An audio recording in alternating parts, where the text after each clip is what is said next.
Welcome back to another instalment of New Zealand's Bird of the Week, where in this video I will be talking about the brown creeper, small and noisy flocking songbirds found in forest and shrubland in the South and Stewart Islands. I hope you enjoy.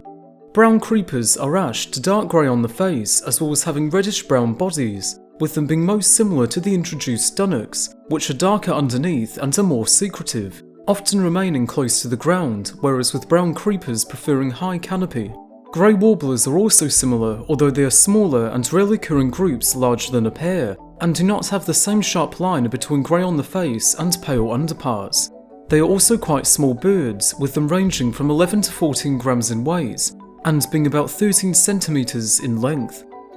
The brown creeper song consists of short and attractive warbles, very distinct from other species. However, their conversational chatter can easily be confused for other small bush-dwelling birds. Birds are primarily insectivorous, gleaning invertebrates from small branches and leaves in the canopies where they mainly live, although they will also sometimes hang upside down from said branches in order to forage. Their main prey are beetles, moths, spiders and flies, although they will also feed on the ripe fruits of plants such as coprosma, with this being especially common in the autumn. It is also thought that sexual dimorphism in brown creepers, especially beak size, reduces competition between individuals as a wide range of food is available to males, which generally have larger beaks. They are endemic to the South Island as well as the islands that surround it, being widely distributed but patchy in forests, inhabiting native beech and podocarp forests, exotic plantations, as well as being able to happily live in areas from the sea to the tree line.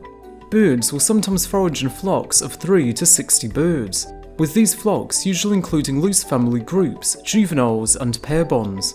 When it comes time to create nests for raising young, brown creepers prefer dense vegetation up in the canopy of forests, with nesting beginning in September and extending through to early February, with egg laying taking place from late September to late January. They build their nests out of a compact deep cup of vegetative material, which is lined with dried grass, feathers and wool if birds are near farmland. Clutches consist of 2 to 4 eggs which are laid at 24-hour intervals, with both adults feeding their chicks, although if their nesting attempts fail, they will then start contributing food to another unrelated brown creeper nest, as well as helping in brooding. They are territorial, with them defending said territories during the breeding season and to a lesser extent during the rest of the year, with them performing duets to maintain and strengthen their bond, with this being supported by the discovery that a male brown creeper would respond more strongly, i.e. sing louder, around the presence of an unknown bird with the same dialect than to a bird they recognised.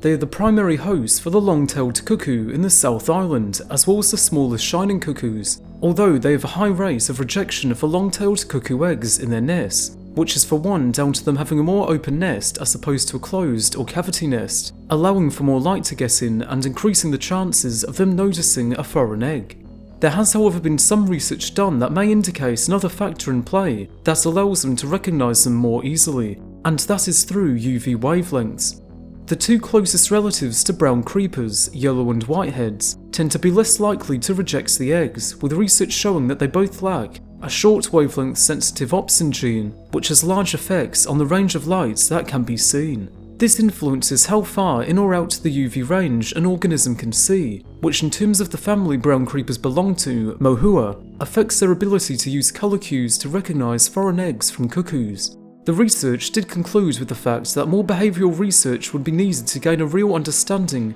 of the phenotype effects of these genome changes, so there is still more to be learned. Despite all of this, long-tailed cuckoos are still very host-specific and still predominantly target brown creepers, with the latter also having been known to mob long-tailed cuckoos when they are present in spring and summer as a form of prevention, with them hopping between branches and perches and calling loudly until the predator moves away. Their boisterous nature has also been exemplified by them also being known to mob stoats, rats, cats, larger birds and even people.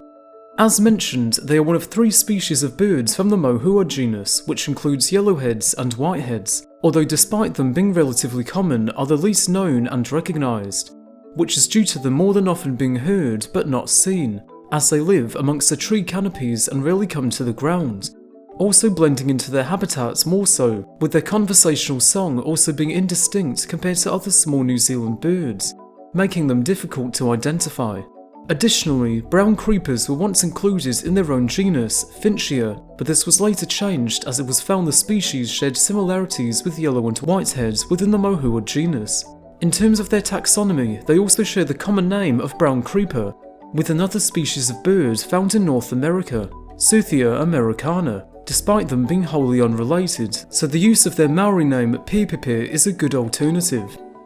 Unfortunately, they drastically declined when Europeans arrived in New Zealand, with the introduction of new fearsome predators as well as the loss of much of their important lowland forest being a factor, although their distribution and numbers have since stabilised. With the arrival of Europeans, it was noticed that when they were initially more abundant, they would occasionally descend on slaughter yards at sheep stations when food was scarce to feed on the meat of the butchered animals, and this diversity in diets and habitat preferences is why they are still more common than their white and yellow-headed relatives.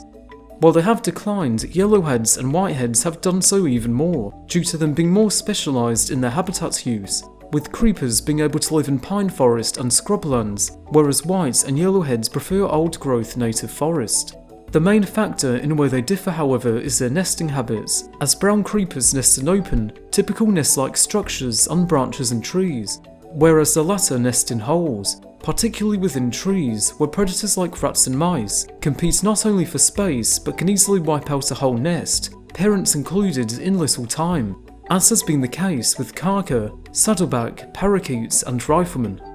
Nevertheless, conservation efforts that prioritise lowland reforestation have seen numbers of brown creepers increase, and their boisterous flocks may once again be a common sight in New Zealand soon enough.